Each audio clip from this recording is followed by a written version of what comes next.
We do every other week. We bring a dog that has been in our shelter, who's kind of one of our older residents, to the rec center so they can socialize, meet the public, and just hopefully get a little bit more exposure to get adopted. And it's helped quite a bit with the last 6 dogs now.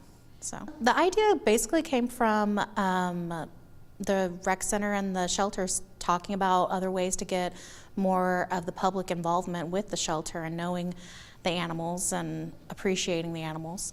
So they came up with the idea of, hey, we need a dog, at the shelter every once in a while, or at the rec center every once in a while, because why not? It makes everybody happy to have a dog around.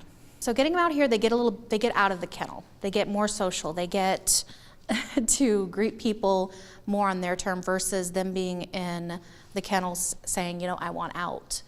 And some people see that as them either being, upset or, sad, but you don't know an animal until you get them where they're comfortable. People who come to the rec center every day, they get to meet the animals, and then people get to see how the animals respond with other people, and they just see the whole different side of the shelter animals.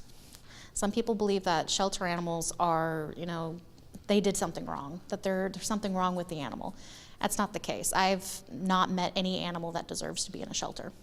I think it is just because it's them getting out into the public. People get to see that other side of the dog. They don't see a dog, in a kennel. They see it have its personality. They see how sweet they are, how goofy they are, and just they're reacting how they should be reacting. When they do come out, we make sure they have toys. We make sure, that they have a comfy blanket to lay on, and they just socialize with everybody in the office. I mean, she's doing her own thing right now, and they meet with the kids that come in for different events, and they meet with anybody who wants to stop in and just say hi.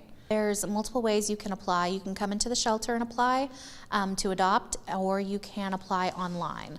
And so we do have a QR code up here as well that people can just scan with their phone and apply the second they meet her.